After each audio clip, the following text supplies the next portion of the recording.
오늘 선포될 하나님의 말씀은 마가복음 7장 1절부터 8절 말씀입니다. 마가복음 7장 1절부터 8절 말씀을 제가 봉독하겠습니다. 바리새인들과 또 서기관 중 몇이 예루살렘에서 와서 예수께 모여들었다가 그의 제자 중 몇 사람이 부정한 손, 곧 씻지 아니한 손으로 떡 먹는 것을 보았더라. 바리새인들과 모든 유대인들은 장로들의 전통을 지키어 손을 잘 씻지 않고서는 음식을 먹지 아니하며 또 시장에서 돌아와서도 물을 뿌리지 않고서는 먹지 아니하며 그 외에도 여러 가지를 지키어 오는 것이 있으니 잔과 주발과 놋그릇을 씻음이러라. 이에 바리새인들과 서기관이 예수께 묻되 어찌하여 당신의 제자들은 장로들의 전통을 준행하지 아니하고 부정한 손으로 떡을 먹나이까? 이르시되 이사야가 너희 외식하는 자에 대하여 잘 예언하였도다. 기록하였으되 이 백성이 입술로는 나를 공경하되 마음은 내게서 멀도다. 사람의 계명으로 교훈을 삼아 가르치니 나를 헛되이 경배하는 도다 하였느니라. 너희가 하나님의 계명은 버리고 사람의 전통을 지키느니라. 아멘. 이 복된 수요일 저녁 각자의 준비된 자리에서 예배자로 계신 모든 이천중앙교회 성도님들을 사랑하고 존경하고 축복합니다. 수요일은 독일어로 미트보크라고 합니다. 한 주의 중앙이라는 뜻입니다. 우리의 삶 한가운데서 또 삶의 중심에서 드리는 예배라는 점에서 수요 예배는 이토록 참 중요하다고 생각합니다. 이 예배를 통해서 세상으로 자꾸만 기웃거려지고 내 중심으로만 향해 가려는 우리의 삶을 다시금 하나님 중심으로 바로잡는 것이 바로 이 수요 예배입니다. 우리 삶의 근원적인 갈망과 삶의 희망과 삶의 능력이 우리가 또 의지하는 힘이 바로 하나님께 있음을 고백하는 믿음이 바로 이 수요 예배 자체에 서려 있습니다. 예배자들을 사랑하시고 그들에게 부어주신 하나님의 능력으로 여러분들의 삶 가운데 늘 평화와 승리와 기쁨과 행복이 가득하시기를 간절히 소망합니다. 이 시간 우리 모두는 물리적인 거리로는 각자 떨어져 있지만 이천중앙 공동체의 사랑의 띠로 하나가 되어 있음을 믿습니다. 성령 하나님께서 우리 안에 살아계심으로 우리는 또 하나입니다. 십자가의 세로는 하나님과 인간의 화목과 소통을 의미합니다. 그리고 십자가의 가로는 인간과 인간의 연결을 의미하고 있습니다. 십자가의 가로가 상징하듯이 우리가 십자가의 사랑 안에서 지금 하나로 연결되어 있음을 믿습니다. 우리는 지금 각자의 자리에 있는 것처럼 보이지만 그렇게 하나가 되어서 한 몸 된 교회로서 하나님께 거룩한 예배 자리에 나와 있음을 기억하시고 이 시간 거룩하고 경건한 마음으로 예배를 함께 드렸으면 좋겠습니다. 오늘 제가 선포할 말씀은 마음이 청결한 사람입니다. 마태복음 5장 8절 팔복의 선포에는 다음과 같이 우리가 잘 아는 구절이 있습니다. 마음이 청결한 자는 복이 있나니 그들이 하나님을 볼 것이며. 이스라엘 사람들에게 있어서 하나님을 본다는 것은 신앙의 최고의 경지였습니다. 마음이 청결해야 우리는 참된 신앙에 이를 수 있습니다. 청결한 마음이 없다면 우리 신앙의 모든 행위와 노력들이 진정 하나님을 향하지 않게 되고 오히려 구분짓고 비판하고 반목하는 도구가 될 수도 있다는 준엄한 말씀입니다. 그런 일들이 예수님 시대의 바리새인들과 사두개인들 사이에도 있었고 오늘날 우리 한국 교회 가운데서도 그런 일들이 있는 것 같습니다. 여러분, 바리새인들과 사두개인들을 그냥 악당으로 우습게 여겨서는 안 됩니다. 그들은 나름 하나님을 자기의 방법으로 신실하게 믿는다고 생각했던 사람들이었습니다. 바리새인들은 경건한 모습으로 또 사두개인들은 지성적인 모습으로 각자가 하나님을 잘 믿는다고 생각했습니다. 바리새인들과 사두개인의 누룩을 오늘날의 우리도 조심해야 할 것입니다. 오늘 말씀에는 손 씻는 것과 관련한 이야기가 나옵니다. 바리새인들과 서기관들은 장로들의 전통인 손 씻는 것을 지키지 않는 제자들을 비난하였는데 오히려 예수님으로부터 이 백성이 입술로는 나를 공경하되 마음은 내게서 멀도다라는 꾸지람을 듣습니다. 서기관과 바리새인들은 신앙의 겉모양에 집착한 반면 우리 주님께서는 항상 신앙의 본질에 집중하셨습니다. 여러분들도 손 씻는 것에 많이 익숙해지셨습니까? 요즘 어디서나 손을 씻고 소독제도 가는 곳마다 손에 뿌립니다. 요즘처럼 청결에 신경 쓰는 시대가 또 없었던 것 같습니다. 코로나 예방을 위해서 애쓰는 통에 일반 감기 환자가 확연하게 줄었다고 합니다. 그래서 병원 업계는 특히 소아청소년과는 아주 전례 없는 비수기에 빠져 있다고도 합니다. 하지만 우리는 이 시간 우리가 손의 청결과 몸의 건강에는 신경 쓰고 있지만 마음의 청결에는 얼마나 신경을 쓰고 있는지 한번 진지하게 생각해 봤으면 좋겠습니다. 존재론적으로 우리 인간은 지하가 딸린 2층 집이다. 지하가 딸린 2층 집이라고 이런 존재의 집에 거한다고 합니다. 그 집 외벽이 바로 우리 몸이라면 그 지하는 우리의 무의식이요 1층은 우리의 마음이고 2층은 바로 우리의 영이 된다고 합니다. 많은 사람들은 종교는 2층의 영적인 문제만을 다룬다고 생각합니다. 하지만 하나님은 우리의 육신뿐만 아니라 우리의 지하와 1층 그리고 2층이 전체적으로 소통하면서 모두 건강해지기를 원하십니다. 우리의 전 존재가 하나님의 생기로 건강하게 소통하는 그 상태를 바로 전 존재적인 구원이라고 하고 또는 거듭남이라고도 합니다. 거듭남은 영적인 것만을 의미하는 것만이 아닙니다. 혹은 죽은 다음 내세에 관한 이야기만도 아닙니다. 바로 지금 여기에서 우리의 몸과 마음 그리고 영, 우리의 삶 전체가 통전적으로 새롭게 되고 늘 새로운 구원을 체험하는 것이 바로 거듭남의 비밀입니다. 여러분, 그러면 마음은 도대체 무엇일까요? 여러분, 마음은 어디에 있다고 생각하십니까? 머리에 마음이 있는 것 같기도 하고 때로는 우리 가슴에 심장에 마음이 있는 것도 같습니다. 우리의 희노애락이 얼크러지고 설크러지는 장소가 바로 우리 존재의 1층 마음입니다. 마음이 왜 중요합니까? 여러분, 집의 구조를 한번 생각해 보시기 바랍니다. 지하를 가던 또 2층을 가건 1층 마음을 거치지 않고는 갈 수가 없지요. 1층에 자리 잡은 마음이 어지럽고 어둡고 장애물로 가득한 사람은 지하에만 갇혀 있거나 아니면 2층에만 갇혀서 삽니다. 그래서 마음이 청결해야 하는 것입니다. 여러분은 마음의 청결을 어떻게 돌보고 계십니까? 아마 대부분 특별한 관리를 안 하고 계실 것입니다. 오히려 이런 마음이 있을 것입니다. 영적으로 기도 열심히 해서 육신의 일이 잘 풀리면 당연히 마음도 평안해지고 마음이 평안해지면 또 영적인 것 또 열심히 하겠노라고 이렇게 다짐하는 이런 순한 말입니다. 그래서 우리는 대부분 영적이라고 생각하는 것에만 신경 쓰거나 아니면 육신의 일에 그토록 열심히 힘을 내어 살고 있습니다. 열심히 일합니다. 열심히 돈 법니다. 열심히 경쟁합니다. 열심히 공부합니다. 열심히 운동도 하죠. 열심히 외모를 가꾸고 열심히 스펙을 넓혀갑니다. 심지어 휴식조차 격렬하게 하는 게 바로 우리 현대인들입니다. 제가 이것 자체를 문제 삼고 싶지는 않습니다. 다만 영적인 것이 중요하지 않다는 것이 아닙니다. 또 우리 육신을 위해서 열심히 살지 말라는 이야기도 아닙니다. 다만 순서가 바뀌었다는 것입니다. 그렇기 때문에 우리 삶의 문제가 계속 반복되는 것입니다. 즉 마음이 깨끗해지고 마음이 평안할 때 그 위로는 영적 안목이 생기고 육신에도 좋은 열매들이 맺히게 되는 것이며 지하실에 숨어있던 우리의 무의식의 쓴 뿌리들도 녹아버릴 수 있게 되는 것입니다. 우리 주님께서도 그러셨습니다. 우리 주님께서는 우리의 마음에 관심이 많으셨습니다. 그러나 우리 주님의 영적 다가섬을 우리는 영적인 것으로만 자꾸 받아들이다가 결국 육신적인 이득만 얻어내려고 하는 경향이 있습니다. 여러분, 솔직히 그렇지 않습니까? 그러는 사이에 우리의 신앙에서 마음이란 그 공간은 점점 소외되고 그 불균형이 결국 우리 전존조에 영향을 미치게 됩니다. 예수님의 방식을 말씀드리겠습니다. 예수님께서 만난 사람들을 여러분 생각해 보시기 바랍니다. 주님께서는 사람들의 마음을 먼저 어루만져 주셨습니다.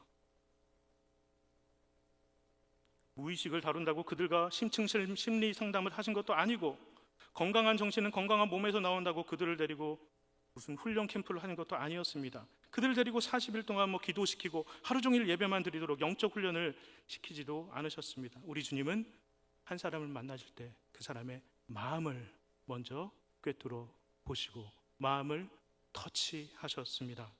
함께 공감해 주셨습니다. 그 사람이 편이 되어 주셨습니다. 상처난 마음을 어루만져 주셨고, 때로는 아무것도 아니야, 마음에 더 이상 얽매이지 말거라 하시며 더 본질적인 곳으로 부드럽게 인도하셨습니다. 누가복음 19장에는 우리가 잘 아는 삭개오라는 사람이 있습니다. 삭개오에게 주님께서 하신 일이 여러분 무엇입니까? 먼저 삭개오의 이름을 불러주셨습니다. 삭개오야, 내려오라. 아무도 제대로 이름을 불러주지 않았고, 매국노, 배신자, 수전노, 세리라고만 불렀던 그의 진짜 이름을 미리 아시고 먼저 불러주신 것입니다. 삭개오의 집에 초대받으셔서 부흥회를 하셨을까요? 아니면 예배나 설교나 기도회를 연속했습니까? 그냥 그의 곁에서 그의 집에 머물면서 식사를 같이 하셨습니다. 함께 사랑의 교제를 나누신 겁니다. 그뿐이었습니다. 삭개오는 회개했고 회개에 합당한 결단을 했습니다. 그리고 완전히 다른 사람으로 변하게 되었습니다. 삭개오는 정말 열심히 살았습니다. 키가 작고 돈이 없고 흙수저로 태어나서 사람들의 놀림을 당했습니다.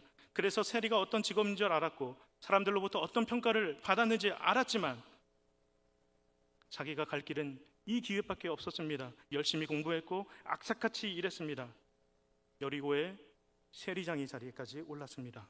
그러나 그렇게 육신의 것만 도모하며 열심히 살았건만 그렇게 열심히 사는 사이에 여렸던 그 삭개오의 마음은 사람들을 향한 미움과 도끼로 가득 차게 되었습니다. 사람들이 수군거리고 그들을 위해 그토록 헌신했던 삭개오의 가족들마저 자신을 부끄러워하자 삭개오의 마음은 너무나 화가 났고 슬펐습니다. 그의 속마음은 너무나 외롭고 답답했습니다만 애써 감추면서 삭개오는 살았습니다. 아무도 그의 마음을 몰라줬습니다. 그런데 어느 날 예수님께서 그의 이름을 불러주시고 그의 집에 찾아오시게 되자 그의 마음은 녹아버렸습니다. 깨끗하게 되었습니다. 그의 마음의 변화는 그의 행동을 변화시켰고 결국 그의 삶을 변화시켰습니다. 요한복음 8장에는 한 가늠한 여인이 등장합니다. 모든 사람들이 그 여인을 정죄하고 비난하고 돌로 칠 준비를 하고 있을 때 예수님은 가만히 몸을 구부리시고 땅에 무언가를 쓰셨습니다. 우리는 예수님께서 과연 땅에 무엇을 쓰셨을까 궁금해합니다. 저도 그게 되게 궁금했습니다. 여기저기 책을 많이 찾아보고 주석도 찾아봤지만 답이 없었습니다. 그러나 예수님을 조금씩 알게 되자 저는 바닥에 쓴 무엇인가 보다, 바닥에 무엇을 썼느냐 보다 그 무언가를 쓰시기 위해 몸을 굽히신 예수님의 행동이 더 큰 의미가 있다는 것을 깨닫게 되었습니다. 그렇게 우리 주님은 절망적인 마음으로 땅바닥에 쓰러져 있는 여인의 마음에 가까이 가신 것입니다. 절망에 휩싸여 죽음을 기다리며 흙먼지와 눈물이 범벅된 채로 엎드려 첫 번째 돌이 날아오기만을 기다리고 있던 그 두려움에 떨던 여인은 갑자기 좌중이 조용해지고 바닥에 무언가 새겨지는 소리와 그리고 한 남자의 숨결 소리를 들었습니다. 여인은 울음을 멈추었습니다. 고개를 들어 주님을 바라봅니다. 한 갈릴리 사람의 눈빛과 마주칩니다. 주님은 인자한 눈빛으로 이렇게 말씀하신 듯합니다. 딸아, 괜찮다. 내가 내 마음을 알고 있단다.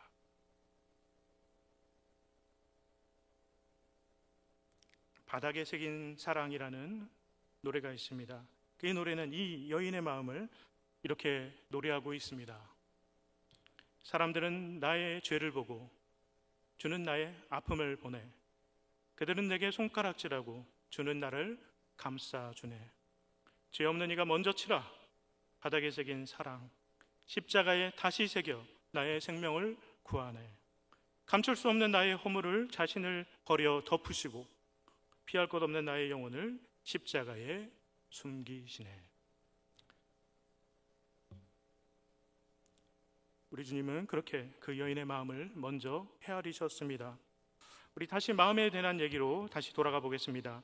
우리가 자주 쓰는 말 중에 마음대로 하세요. 너 마음대로 해. 내 마음대로 할 거야. 이런 말이 있습니다. 그런데 아쉽게도 우리 육신의 일은 우리 마음대로 되지 않지요. 하지만 마음의 일은 잘 배우고 연습하기만 하면 정말 마음대로 될 수 있습니다. 정말입니다. 마음이 청결해지고 마음이 가다듬어지고 마음이 하늘나라 사람으로 다시금 빚어지면 정말 마음대로 될 수 있습니다.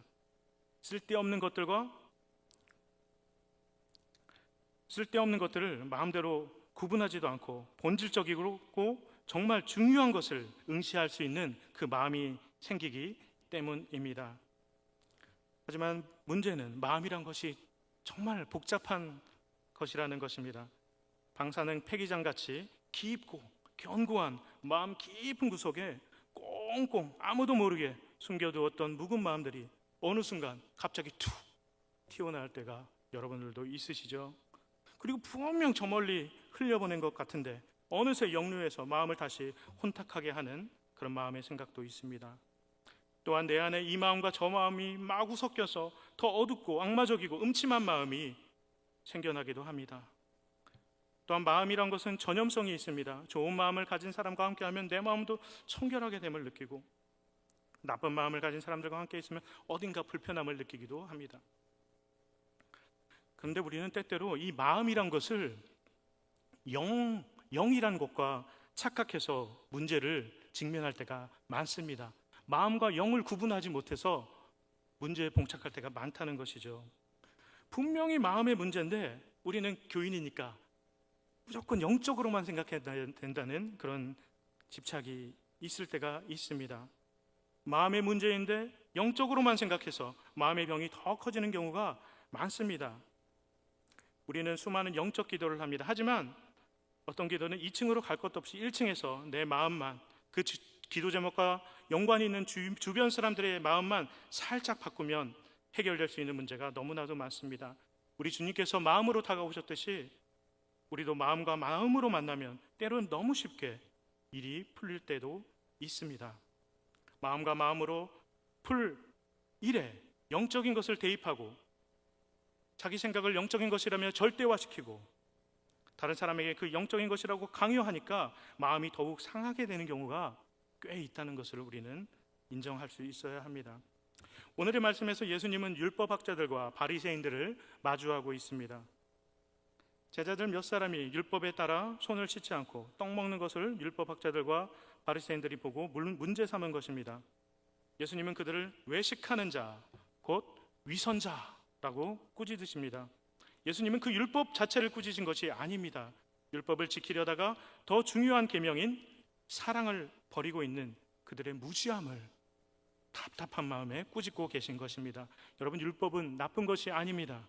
하지만 율법은 그 자체가 아니라 하나님께로 나아가는 안내서라는 점에서 가치가 있을 뿐입니다. 하지만 하나님은 사랑이신데 율법을 지킨답시고 사랑을 저버리는 형국이니 예수님은 그런 그들이 얼마나 안타깝고 답답하셨겠습니까? 그들은 율법의 의거에서 손을 씻기 전에 사랑의 의거에서 그들의 마음을 먼저 씻을 수 있어야 했던 것이었습니다. 그들의 마음은 율법의 역기능, 즉 비판과 정죄 때문에 더러워졌습니다. 영적인 것을 생각하기 전에 먼저 마음을 헤아릴 수 있어야 합니다. 그렇다면 우리 마음을 어떻게 청결하게 할 수 있을까요? 사랑하는 여러분, 마음을 청결하게 하는 방법들을 제가 알려드리겠습니다. 먼저 판단은 냉철하게 하되 웬만하면 비판하지 마시기 바랍니다. 오늘 본문의 바리새인과 서기관들처럼 말입니다. 비판의 마음이 생기고 비판의 말이 나오려고 할 때 여러분이 사람을 미워하기 위해서 걸고 넘어지려 하고 있지 않은가? 냉철하게 돌아볼 수 있어야 합니다. 과연 내가 그 비판의 대상을 진정 사랑해서 비판하는가? 물어보시고 그를 위해 기도하신 후에 그래도 그 마음이 남아있다면 그때 비판하셔도 좋습니다. 공의를 위한 예언자적 비판이라면 그 비판의 마음이 남아있을 것이고 대부분의 경우는 제 경험상 그렇게 기도를 하면 어느새 비판의 마음은 사랑으로 녹아버리고 맙니다. 그래서 그냥 어지간하면 비판 않고 살겠다 이런 마음으로 사시면 될 것 같습니다. 마음을 청결하게 하는 방법 두 번째입니다. 예수님의 사랑을 기억하십시오. 예수님이 여러분 한 분 한 분을 사랑하셨듯이 사람들을 있는 그대로 받아들이고 사랑하십시오. 오늘 김은희 권사님이 기도하셨듯이 나보다 나를 더 사랑하는 분이 바로 예수님이니까 말입니다. 하나님께 모든 것을 맡기십시오. 그래도 미운 마음이 계속 솟구친다면 우선 예수님의 사랑으로 마음을 청결하게 씻으시기를 바랍니다. 그러기 위해서는 삭개오와 요한복음 9장의 그 여인처럼 여러분들도 여러분들의 마음으로 찾아오신 여러분들만의 예수님을 만나야 하는 것입니다. 그 경험이 있으신 분들은 언제나 그때로 돌아가셔서 마음을 다시금 씻기 바랍니다.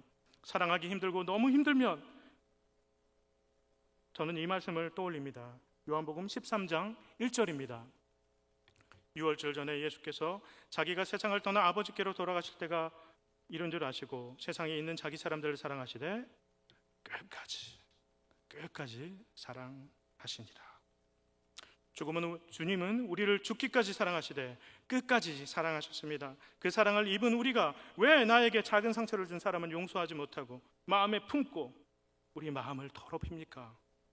사랑하는 여러분 한 분 한 분을 끝까지 사랑하신 예수님의 사랑에 거하시기 바랍니다. 예수님은 사랑을 가르쳤습니다. 가르치실 뿐만 아니라 우리를 향한 사랑 때문에 말구유에 오셨고 사랑을 베푸셨고 끝까지 사랑하셨으며 사랑 때문에 십자가에 달리셨습니다. 이 사랑이야말로 예수님이 우리에게 가장 가르쳐 주고 싶었던 신앙의 비밀이었습니다. 율법이 중요합니다. 하지만 사랑이라는 지고한 가치 앞에서 율법은 지엽적인 것이 되고 맙니다. 마음을 청결하게 하는 방법 세 번째입니다. 마음이 청결한 사람들과 생명의 일을 함께 하십시오. 비판의 마음, 미움의 마음이 여러분을 지배한다고 느낄 때 마음이 맑은 사람들과 하나님의 사람들과 함께 또 다른 생명의 일, 사랑의 일을 열심히 하심으로 맑은 마음을 계속 불어 넣으셔야 합니다. 그래서 교회 생활이 중요하다는 것입니다. 교회의 일, 사랑의 일, 봉사, 전도 여러분 열심히 하시기 바랍니다. 그러다 보면 비판하고 정죄하는 마음은 어느새 작은 일이 되어버리고 말 것입니다. 세상은 넓고 사랑하는 사람은 많다. 어디서 들은 말이죠. 세상은 넓고 사랑할 사람은 많다. 많은 분들이 이런저런 이유로 교회에서 하던 일을 그만둘 때 시험을 당할 때가 많습니다. 맑은 마음들이 좋은 사람들과 함께하는 동역의 에너지가 마음에 유입되지 않기 때문입니다. 그래서 그 안에서 마음이 맑은 숨을 쉬지 못하기 때문이죠. 마음을 청결하게 하는 방법 네 번째입니다. 하나님의 은혜를 많이 누르고 범사에 감사하십시오. 우리의 마음이 청결하지 못한 이유는 사람들로부터 과거에 받았던 상처 때문인 경우가 가장 많습니다. 저도 물론이고 여러분들도 분명히 저마다 그런 상처들이 여러분들의 마음 구석구석에 다 있으실 것입니다. 이 상처로 가득한 마음을 극복하기 위해서는 나에게 주었던 그 상처들을 내가 완전히 극복해야 합니다. 그 상처가 없었더라면 이루어졌을 나의 모습, 말이 어렵나요? 그 상처가 없었더라면 이루어졌을 나의 모습, 아니 그 이상으로 내가 완전히 회복되고 범사에 잘되고 행복하고 천국의 기쁨을 누리며 이 모든 것을 하나님 안에서 감사할 수 있는 삶을 살 수 있어야 한다는 것입니다.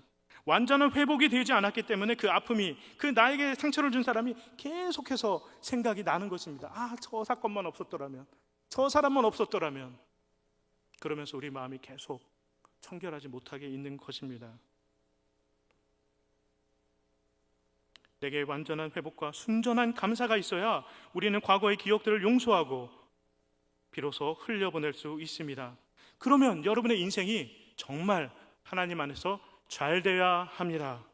여러분의 마음과 여러분들의 영혼을 위해서라도 여러분들은 범사에 잘 되셔야 합니다. 하나님께서 분명 도우실 것입니다. 저도 첫 목회지에서 겪었던 상처와 수모와 억울한 일들이 막 불쑥불쑥 튀어나올 때가 있었습니다. 그런데 두 번째 교회는 그보다 더 어려운 지하교회였습니다. 아무도 안 가려 하는 교회이기 때문에 제가 갔는데 몇 년 동안 고생을 많이 했습니다.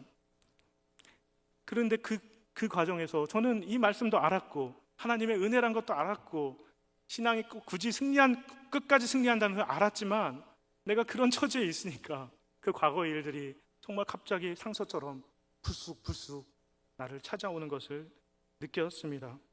그런데 지금 말씀의 은혜가 있고 성도님들의 사랑이 많은 이 이천중앙교회에서 사역을 하면서 그런 생각이 안 들었다는 것을 이제야 저는 발견하게 되었습니다. 이천중앙교회를 통해 주시는 하나님의 은혜를 누리다 보니 어느새 지난 일이 되어버렸던 것입니다. 오히려 목사로서 그러한 연단을 주신 것을 감사하게 되었습니다. 여러분, 요셉의 경우도 그렇습니다. 자신을 죽이려 했던, 그리고 팔아버린 형들, 그들로 인해서 노예살이를 하고 억울하게 감옥에도 갇혔는데 그 형들을 용서할 수 있었던 것은 그가 바로 하나님의 은혜로 이집트의 총리가 될 수 있었기 때문입니다. 만일 그가 여전히 노예신문으로 감옥에 있었다면, 그 감옥에서 형들을 만났더라면 그의 마음이 어땠을까요? 그러므로 나쁜 기억들을 이기기 위해서라도 여러분의 삶이 잘 되시기를 축복합니다. 기도하고 원하는 모든 일 가운데 형통하시기를 간절히 소망합니다.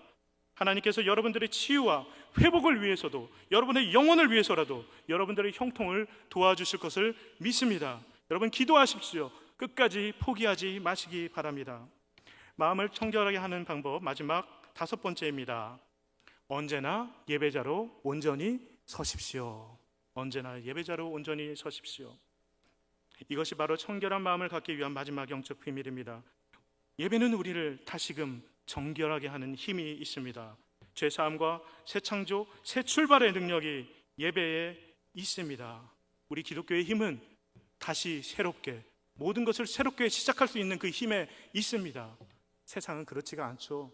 과거에 저질렀던 일들이 평생 꼬리표처럼 따라다니고 그것을 비판하고 정죄하고 끝까지 그 사람을 사지에까지 몰아넣는 세상 사람들의 모습을 우리는 알고 있습니다.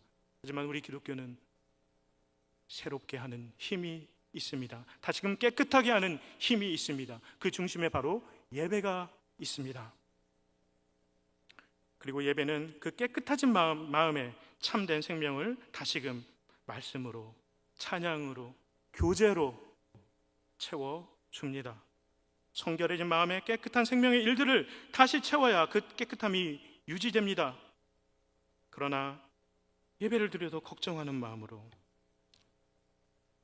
불평을 품은 채로, 또 비판하는 마음과 그 미움에 그 청결하지 못한 마음이 가득한 채로 예배를 드린다면 여러분, 그 예배가 무슨 소용이 있겠습니까?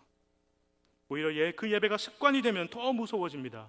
바리새인 서기관들과 같은 외식이 되어버리는 것입니다. 차라리 멈춰서 다시 일본으로 돌아가야 됩니다. 그리고 마음을 정결케 하고 진정한 예배를 다시금 회복해야 합니다. 여러분, 말씀을 맺겠습니다. 사랑하는 이천중앙교회 성도 여러분, 우리의 마음은 우리의 전 존재에 있어서 너무나도 중요한 부분입니다. 그러나 마음은 우리의 신앙과 삶 가운데서 많은 소외를 당했습니다. 마음은 영과 무의식 그리고 육신을 연결하는 인간 존재의 통로라고, 1층 거실이라고 할 수 있습니다. 마음의 찌꺼기를 씻지 않으면 깊은 곳에서 부패하고 전염시키며 쉽게 나쁜 생각들의 전염을 받습니다. 마음이 건강해야 여러분들의 전 존재가 하나님의 생기로 가득하게 되고 진정한 행복의 통로가 열립니다. 마음은 수련한다고 깨끗해지는 것이 아닙니다. 예수님의 사랑, 나보다 더 나를 잘 아시고 나보다 더 나를 사랑하셔서 오늘도 나를 마음으로 만나기 원하시는 그 예수님의 사랑이 우리의 마음을 녹이고 치유하고 깨끗하게 합니다. 우리는 우리의 마음이 청결해야 하나님을 볼 수 있습니다. 마음이 청결해야 하나님과 동행하며 우리의 한 인생길, 하늘나라 가는 길을 힘차게 기쁨으로 나아갈 수 있습니다. 오늘 우리가 함께 부른 찬송가 가사대로 주 예수와 동행하니 그 어디나 하늘나라, 이 찬양을 목소리와 마음과 영혼으로 부르며 우리의 매일매일의 삶을 살아나갈 수 있게 됩니다. 얼마나 큰 은혜입니까? 사랑하는 이천중학교의 성도 여러분, 예수님의 사랑으로 마음을 늘 씻으시기 바랍니다. 흘려보내실 것은 흘려보내시고 비본질적인 것에 매달리지 마시기 바랍니다. 늘 사랑을 향해 움직이십시오. 여러분들이 영혼이 잘됨 같이 범사에 잘되기를 간절히 소망합니다. 마음이 깨끗한 사람들과 함께 생명의 일, 사랑의 일을 도모하십시오. 늘 예배자로 서십시오. 매 순간, 지금 이 순간 사랑과 생명으로 마음을 씻어가고 비워가고 또 새롭게 생명으로 채워가시면서 진정한 신앙의 기쁨, 구원의 감격을 누리시는 저와 여러분 되시기를 간절히 소망합니다.